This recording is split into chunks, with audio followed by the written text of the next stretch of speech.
ஏசாயா 61 அதிகாரம். கர்த்தராகிய தேவனுடைய ஆவியானவர் என்மேல் இருக்கிறார். சிறுமைப்பட்டவர்களுக்கு சுவிசேஷத்தை அறிவிக்க கர்த்தர் என்னை அபிஷேகம் பண்ணினார். இருதயம் நொறுங்குண்டவர்களுக்கு காயங்கட்டுதலையும், சிறைப்பட்டவர்களுக்கு விடுதலையையும், கட்டுண்டவர்களுக்கு கட்டவிழ்த்தலையும் கூறவும், கர்த்தருடைய அனுக்கிரக வருஷத்தையும் நம்முடைய தேவன் நீதியை சரிக்கட்டும் நாளையும் கூறவும், துயரப்பட்ட அனைவருக்கும் ஆறுதல் செய்யவும், சீயோனிலே துயரப்பட்டவர்களை சீர்படுத்தவும், அவர்களுக்கு சாம்பலுக்கு பதிலாக சிங்காரத்தையும், துயரத்துக்கு பதிலாக ஆனந்த தைலத்தையும், ஒடுங்கின ஆவிக்கு பதிலாக துதியின் உடையையும் கொடுக்கவும் அவர் என்னை அனுப்பினார்.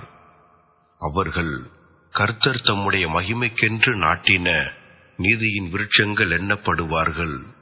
அவர்கள் நெடுங்காலம் பாழாய் கிடந்தவைகளை கட்டி, பூர்வத்தில் நிர்மூலமானவைகளை எடுப்பித்து, தலைமுறை தலைமுறையாய் இடிந்து கிடந்த பாழான பட்டணங்களை புதிதாய் கட்டுவார்கள்.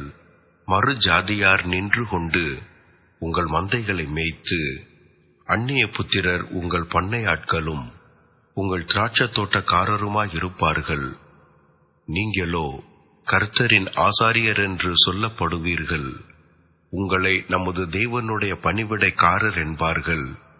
நீங்கள் ஜாதிகளின் செல்வத்தை அனுபவித்து அவர்கள் மகிமையை கொண்டு மேன்மை பாராட்டுவீர்கள்.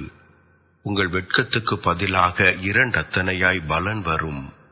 லட்சைக்கு பதிலாக தங்கள் பாகத்தில் சந்தோஷப்படுவார்கள். அதி நிமித்தம் தங்கள் தேசத்தில் இரட்டிப்பான சுதந்திரம் அடைவார்கள். நித்திய மகிழ்ச்சி அவர்களுக்கு உண்டாகும். கர்த்தராகிய நான் நியாயத்தை விரும்பி, கொள்ளை பொருளினால் இடப்பட்ட தகன பலியை வெறுக்கிறேன். நான் அவர்கள் கிரியையை உண்மையாக்கி அவர்களோடே நித்திய உடன்படிக்கை பண்ணுவேன். அவர்கள் சந்ததியானது ஜாதிகளின் நடுவிலும், அவர்கள் சந்தானமானது ஜனங்களின் நடுவிலும் அறியப்பட்டிருக்கும். அவர்களை பார்க்கிற யாவரும் அவர்கள் கர்த்தரால் ஆசீர்வாதம் பெற்ற சந்ததி என்று அறிந்து கொள்வார்கள். கர்த்தருக்குள் பூரிப்பாய் மகிழுகிறேன். என் தேவனுக்குள் என் ஆத்துமா களி கூர்ந்திருக்கிறது.